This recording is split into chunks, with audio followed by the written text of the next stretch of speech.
He's the greatest on the court tonight. This is ABC World News Tonight. And good evening. Thanks for joining us on this Sunday. I'm Tom Yamas, and we begin with that dangerous heat. Records now broken in the Southwest. The heat is rolling across the country tonight from coast to coast, and it's adding to the misery of those western wildfires. Tonight, more than a dozen fires are burning in 9 states. Firefighters are battling the flames and the heat as well. The map showing the triple-digit temperatures. Take a look at that. That heat already taking several lives. We begin with ABC's Neil Karlinski in Phoenix. Tonight, the West is burning. A combination of excessive heat warnings and wildfires baking the region and threatening to shatter records in 4 states. The record 115, expecting to hit 118. Overnight in Arizona, 25-year-old Anthony Quatella died and his friend was hospitalized after they ran out of water hiking this trail in the extreme heat. Today in Phoenix, we found this father and his kids trying to help others by donating water. I mean, I don't know, just give back, you know, I don't know, just something to do, it's hot. The homeless, the elderly, and even pets, all being given special attention amidst warnings the heat can be a killer. Cooling stations are now open. We don't have earthquakes, tornadoes, or hurricanes, but the heat is our disaster. With a heat measuring gun in hand, we surveyed the temperatures on the ground. 158 degrees. The slide? 185 degrees, 171 on this swing. Careful with the door handle. Out in the sun, 146 degrees.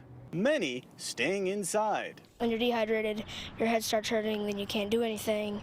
But when you drink water, that prevents from you getting a headache, which means you can play more. Airlines warning the 120-degree air could cause problems for planes, even delays because the air at this temperature is so thin. All this as fires continue to burn across more than a half-dozen states. Even as containment goes up in the largest fires in Arizona and California, the extreme heat leaving firefighters with an unpredictable and dangerous forecast. It's 116 degrees as I stand here right now, and it doesn't take long before you really start to feel it. The warning tonight, stay inside and stay hydrated. Tom? Those playground temps were unbelievable. All right, Neil, thanks so much. Let's get right to ABC senior meteorologist Rob Marciano. Tom, really scary stuff. Anything that is exposed is going to bake and sizzle. These temperatures, these record highs, these are measured in the shade. So that's how remarkable this stuff is. Yuma 118 already, 118 in Phoenix, 107 in Burbank. Some of these numbers will climb through the evening. Tomorrow's highs will be even warmer. We could reach all-time records in Vegas, Phoenix, and Palm Springs. 122 expected in the Coachella Valley. We do have a severe weather threat tonight. Includes Minneapolis and through Duluth. Might see a tornado or two with this line of storms that's moving through. And continued heat across the central U.S. 99 expected tomorrow in St. Louis. 90 degrees in Chicago. Tomorrow is the first day of summer, Tom, and the long-range guidance is calling for continued heat in the areas that are getting it tonight. So hot out west. All right, Rob, thanks so much. We move on now to the massacre in Orlando. A troubling picture of the killer is growing clearer, and new details tonight about his wife. One of her former teachers speaking to ABC News about why she thinks Omar Mateen's bride could not have been in on the plot. ABC's Lindsay Janis is in Orlando again tonight. Tonight, 7 days after Omar Mateen's massacre. We're being told possibly up to 15 remaining in the club that are barricaded in. Authorities planning to release partial transcripts of the killer's chilling phone calls with law enforcement. Those negotiations taking place during that 3-hour standoff inside the Pulse nightclub. Also tonight, more details about the gunman's checkered past. An administrator at Omar Mateen's high school confirming to ABC News Mateen was suspended for celebrating the 9/11 terror attacks. One of Mateen's former classmates witnessed his outburst. When they collapsed, he stood up and was like, Osama bin Laden is my uncle. What the blank are you going to do about it? Also tonight, authorities still investigating whether Mateen's wife, Noor Salman, last seen the day after the attack, knew anything about her husband's plans. Now, one of Salman's former teachers telling ABC News Salman had learning difficulties. In an exclusive interview, Susan, who asked us not to use her last name or show her face, saying she was in all special education classes. Nora had difficulty with retention. She had difficulty with conceptualizing, understanding. I thought she is incapable of being an accomplice. Absolutely incapable. Selman's family confirming Susan was Noor's teacher and that Noor was a special education student and does not have the ability to understand cause and effect. The family telling ABC News Noor is completely innocent and was unaware of the attack. And Tom, those partial transcripts of Mateen's communications with police will be released on Monday. Authorities say they want the public to know what type of interactions were had that night. Tom? Lindsay, thank you. And as you know, in Orlando tonight, thousands will gather for one final memorial after a weekend of remembrances. In downtown Orlando, people stopping by a walkway lined with crosses, one for each victim. The staggering number when you take a look, 49 people killed, seen in this image, one of every one of their faces. ABC's Eva Pilgrim with the tributes. Tonight, a message of love repeatedly made under a symbol of hope. You can't escape the rainbow flag. We're there and we do love and we understand that love is real. Soccer fans dressed in rainbow gear Saturday night showing the world love will keep Orlando united. Balloons above empty chairs marking each of the victims. Gay pride events from coast to coast taking place throughout the country, even amidst increased security. Parade marchers in New Orleans with signs, "We are Pulse." In New York City, homophobia kills. In the heartland, equality. And in Sacramento, California, the pulse of love. Overnight, exactly 1 week later, bells ringing out at 2:02, marking the moment that the shooting began. As the city continues to heal, many finding peace in the flags waving, the posters, and even in the sky. That's what our hope is, that we claim that promise that God loves us, God will never separate from us, and we have to do the same thing with each other. And tonight, 30,000 people are expected to come together again here at this amphitheater for a vigil. Tom? Eva, thank you. Let's turn to politics now in the race for the White House. Donald Trump blazing his own path through the heated gun debate, saying both that more people should be armed, but also that no one on a terror watch list should be. And Trump is still at odds with some in his own party now just a month before the convention. Here's ABC's Mary Bruce. Tonight, Donald Trump is veering from his party on how to prevent future terror attacks. We have to make sure that people that are terrorists or have even an inclination toward terrorism cannot buy weapons, guns. A position he's now discussing with the NRA. If you're on that terror watch list, if you're on that no-fly list, you should not be able to buy a gun? I'd like to see that, and I'd like to say it, and it's simpler. It's just simpler. Trump also says if more people had been armed in that club, more lives might have been saved.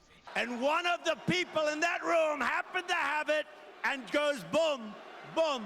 You know what? That would have been a beautiful, beautiful sight. But on This Week, the NRA seemed to disagree. Of course, no one thinks that people should go into a nightclub drinking and carrying firearms. That defies common sense. With the convention now just a month away, some Republican delegates are making a last-ditch effort to block him from the nomination. First of all, it's illegal. Second of all, you can't do it. Trump is warning party leaders to get on board. The Republicans should stick together. Or else. Then I'll fund my own campaign. I'd love to do that. You know, life is like a two-way street. Tonight, Hillary Clinton's super PAC says Trump's not up for the job, slamming his foreign policy in this new ad. This is the Trump theory on war. I'm really good at war. I love war. And tonight, Trump is doubling down on a controversial policy, calling for profiling to stop potential terrorists. Tom? Mary Bruce for us tonight. Mary, thank you. From Nashville tonight, a conviction in a brutal case of campus rape. Former Vanderbilt football player Brandon Vandenberg was found guilty on all 8 counts, including aggravated rape and sexual battery.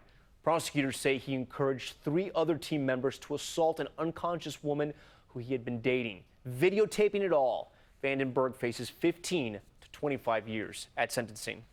Next, to a neighbor who reached out to authorities because she thought something happening at a house in her neighborhood just wasn't right. When police arrived, they found a troubling scene. A dozen girls under 18 years old living with a 51-year-old man, and he had allegedly fathered 2 children by one of those girls. ABC's Adrian Bankert is in Pennsylvania tonight. On this quiet street in Bucks County, Pennsylvania, Jen Betts said she knew something wasn't right at the home of 51-year-old Lee Kaplan. I knew it, so that's what I'm going through. I saw these little girls, I saw their face. I saw them often enough that I knew they were like crying for help. Calling a child abuse hotline to report her suspicions about the home where she saw several girls, all in blue dresses. Police scouring the property where they say 12 girls, ranging from 6 months to 18 years old, lived with Kaplan.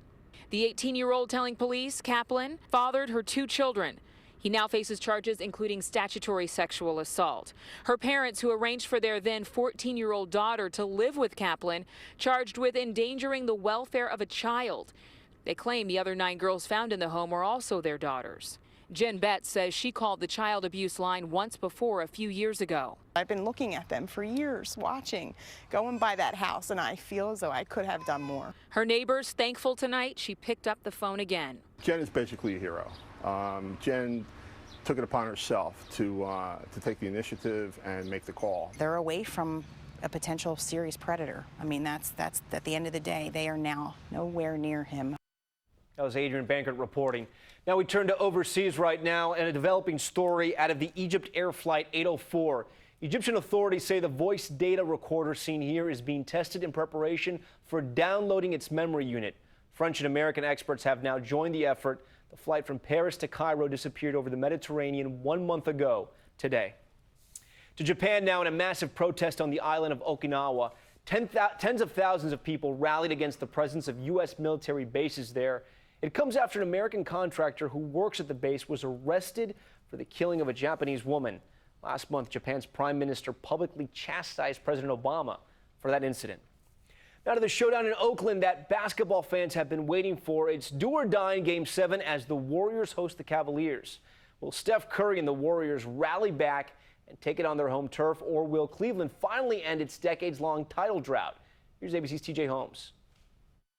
Tonight's game reaching a fever pitch. A pair of courtside seats for sale on StubHub for nearly $120,000. In a few hours, the 2 biggest basketball stars face off. Curry blocked by James. Steph Curry, the reigning MVP, knows the stakes. I need to play my best game of the year, if not my career. His Warriors are going up against Alley-oop to James. The indomitable force of LeBron James and the Cavaliers. 1, 2, 3, 4, 5, 6. LeBron, Cleveland's homegrown superstar, trying to break a 52-year drought and bring home a championship. It's all us. Cleveland on 3. 1, 2, 3. James has willed the Cavaliers from the edge of elimination, a remarkable feat given Golden State's dominance this entire season. If you don't feel pressure in a Game 7, you're probably not human. Curry appeared to buckle to the pressure in Game 6, fouling out. Curry's going to get it with a technical. And throwing that now infamous tantrum. His wife Aisha shooting off a tweet claiming the game was, quote, rigged. But Curry last night poking fun at his better half. I might have to cut the Wi-Fi off at my house, though. So either the Warriors will cement their record-setting regular season with a championship, or the Cavs will become the first team in NBA Finals history to come back from a 3-1 deficit. Tom? Can't wait for that game. All right, TJ, thanks so much. Pre-game coverage starts at 7:30 Eastern, and the big showdown begins at 8 p.m. tonight. All right, we'll have much more on LeBron and Steph Curry later in the show. Still ahead tonight, a mother jumps into action. What she did when she heard screams and saw a mountain lion mauling her child. The fierce fight to save her son. And later, a dangerous mission to the bottom of the world. How a crew is risking their life on a life-saving operation into total frozen darkness, and the decision they have to make in mid-flight. ABC World News Tonight, brought to you by United Healthcare.